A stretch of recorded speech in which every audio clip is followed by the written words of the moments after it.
বাংলা বছরের প্রথম দিন পহেলা বৈশাখ থেকে সারা দেশে শুরু হচ্ছে কৃষক কার্ড বিতরণ। প্রধানমন্ত্রী তারেক রহমানের আনুষ্ঠানিকভাবে এই কর্মসূচি উদ্বোধন করবেন। কৃষকদের বিভিন্ন সরকারি সুবিধা সহজে পৌঁছে দিতে স্বচ্ছতার মাধ্যমে এই উদ্যোগ নেওয়া হয়েছে বলে জানিয়েছেন কৃষি সচিব। বিস্তারিত জানাচ্ছেন রফিকুল বাশার। দেশে প্রথমবারের মতো চালু হচ্ছে কৃষক কার্ড। পহেলা বৈশাখ থেকে শুরু হওয়া এই কার্যক্রমের উদ্বোধন করবেন প্রধানমন্ত্রী তারেক রহমান। কৃষক কার্ড দেওয়ার একটা কথা শোনা যাচ্ছে, আপনারাও শুনছেন? স্যার, কৃষি কার্ডের কথা একদিন টিভি দেখলাম যে টাঙ্গাইল শুরু হবে, বগুড়াতে না। টাঙ্গাইলের সদরে কার্ড বিতরণ কর্মসূচি উদ্বোধন করবেন প্রধানমন্ত্রী। এছাড়াও শিবগঞ্জ, পঞ্চগড় সদর, বোদা, ইসলামপুর, শৈলকুপা, নেসারাবাদ, জুড়ি, কুমিল্লা সদর, গোয়ালন্দ ও টেকনাফেও দেওয়া হবে কৃষক কার্ড।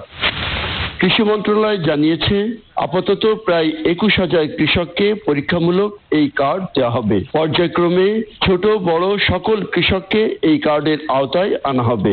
তবে সকলে নগদ আর্থিক সহায়তা পাবেন না। অনেক কম জমির মালিক কিংবা ছোট বর্গা চাষিরা এই সুবিধা পাবেন। যে কৃষক মাঠে কাজ করে, সে সারের জন্য, সেচের জন্য, কীটনাশকের জন্য, বালাই দমনের জন্য আর্থিক অনুদান পাবে, সহায়তা পাবে। আর যে কৃষক খামার পরিচালনা করে, তাই না, বিফ ফ্যাটেন করে বা ডেয়ারি করে, তাদের জন্য তাদের ফিড যেটা লাগে, গাভীর জন্য যে ফিড বা গরুকে মোটা তাজা করতে যে ফিড লাগে, সেটা কেনার জন্য ওই একই পরিমাণ টাকা পাবে। কৃষি সচিব জানান, এই কার্ডের মাধ্যমে কৃষকদের সঠিক তথ্য ভান্ডার তৈরি হবে। ভর্তুকি, প্রণোদনা ও কৃষি ঋণ সহ বিভিন্ন সুবিধা সরাসরি কৃষকের কাছে পৌঁছে দেওয়া হবে। কৃষি কার্ড ব্যবহার করে কৃষকরা সহজেই সার, বীজ ও অন্যান্য কৃষি উপকরণ সংগ্রহ করতে পারবেন। আপাতত এই কার্ডধারী প্রতি মাসে পাবেন 2,500 টাকা। কত জমি বর্গা করছে, কত জমি তার নিজের আছে, মোট তার চাষাবাদের অধীনে জমির পরিমাণ কত, তার জন্য কৃষি ঋণ লাগলে কত লাগবে, এই কার্ডটা ব্যাংকে নিয়ে গেলে ম্যানেজার বুঝবেন, এটা মেশিন রিডেবল হবে যে তাকে আর কত টাকা কৃষি ঋণ দিতে হবে।